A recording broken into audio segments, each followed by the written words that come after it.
Olá, bem-vindo ao Lugar do Livro e hoje vamos falar de Fome, do escritor norueguês Knut Hamsun.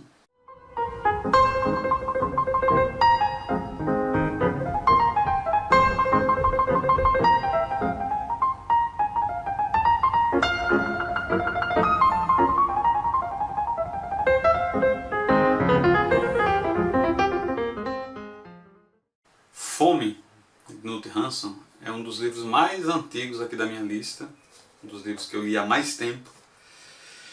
Ele foi publicado em 1890, é considerado um dos grandes livros da literatura norueguesa. E eu li, eu não lembro exatamente quando, no ano, mas foi em 97, foi no ano que eu entrei na universidade. Foi um dos primeiros livros que eu li lá na Universidade Federal do Sergipe.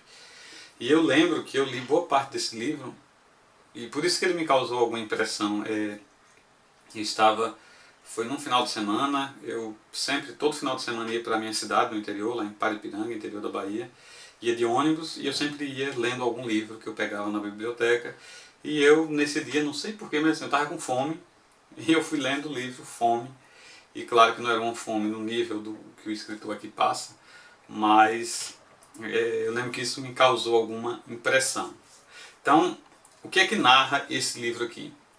É o cotidiano de um sujeito, um escritor, que já teve dias muito melhores e que hoje padece muito pela fome. Ele é um escritor com algum talento, ou um bom talento, na verdade, mas ele vive uma situação de extrema penúria.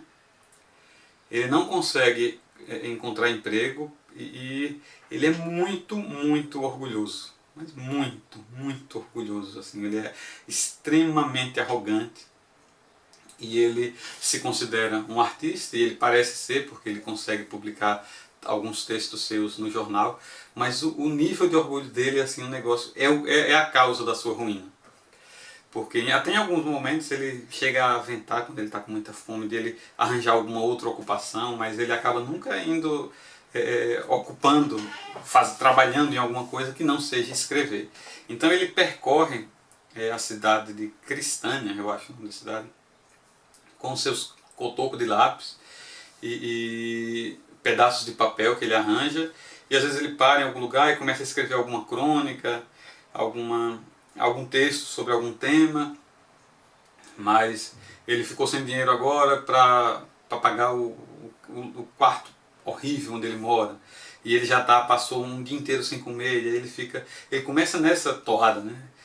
Até o livro soa um pouco repetitivo muitas vezes, porque ele fica até que chega num ponto de quase não aguentar mais, aí ele consegue encontrar alguém que arranja alguma coisa para ele, ou ele consegue comer um pedaço de pão, o cérebro dele começa a funcionar melhor, e ele consegue escrever algum texto, consegue arranjar algum dinheiro.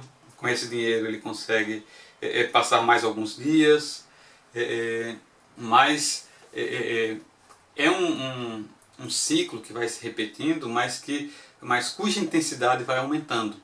Então, em alguns momentos ele tenta penhoar um cobertor que nem é dele. Esse é o nível de pobreza dele. Ele tem até o cobertor que ele usa para dormir é emprestado, e assim ele tenta penhoar o colete. Chega um momento que ele tenta penhoar o que é totalmente inútil, botões de sua camisa. Ele arranca os botões, porque ele não pode ficar sem camisa, e aí ele dá um jeito de dizer que a camisa, ele gosta da camisa aberta, sei lá, mas tenta penhoar, tenta levar no penhor os botões, mesmo sabendo que o dono da loja lá não vai aceitar, mas o desespero dele é tanto, e ele não consegue, assim, pelo orgulho dele, não consegue pedir nada. Chega um momento em que ele vai para um jornal lá e ele conversa diretamente com o dono ou o diretor do jornal, alguém que vive com um conforto financeiro enorme, e o cara tem piedade dele, até oferece um adiantamento, e ele, antes que perceba, diz que não precisa, porque ele vai se arranjar, porque ele não quer que o outro perceba que ele está numa situação de fome, de penúria. Então é um livro extremamente desagradável, mas um desagradável bom, porque é muito talento aqui na hora de narrar a história. E algo que me chamou a atenção também nesse livro, e isso eu não lembrava realmente também 20 anos atrás, a leitura, é que é um livro que eu acho que foi extremamente ousado para a época, porque ele narra assim, uma aventura sensual, quase sexual do personagem. Ele encontra uma moça que ele coloca um apelido dela, um apelido bem insano, Yaya, sei lá, que é quase uma onomatopeia. E essa moça acaba se interessando por ele, mesmo ele tendo, assim, ele nem toma banho, ele não tem nem como trocar de roupa, não escova os dentes, então ele mesmo diz, né, que ele deve ser uma figura deplorável, mas essa moça acaba se interessando por ele, aí eles começam a andar na rua, conversando e tal, e tem alguns momentos em que há cenas, que há situações que você pensa, o livro foi escrito em 1890, de muita liberalidade e assim, que beiram o grotesco. As situações beiram o grotesco, porque ele transita muito pela fome que ele passa, pela situação de privação que ele passa, ele fica transitando muito pelo mundo da loucura. Ele chega a momentos em que ele realmente fica insano, que ele perde a consciência, e há alguns momentos mesmo que ele no ápice do desespero, ele pede um osso para um açougue lá, dizendo que é para dar para o cachorro dele, e ele fica comendo a carne crua, e aí ele vomita. Assim, realmente um livro incômodo. E tudo isso, como eu falei, a miséria dele é em boa parte responsabilidade dele próprio, por ser orgulhoso, por ser arrogante, por não aceitar a sua própria condição, por não aceitar que ele é realmente um miserável hoje, que ele deveria se tornar um pouco mais humilde. Mas para ele o orgulho é tudo que ele tem, é a única riqueza que ele possui naquele momento.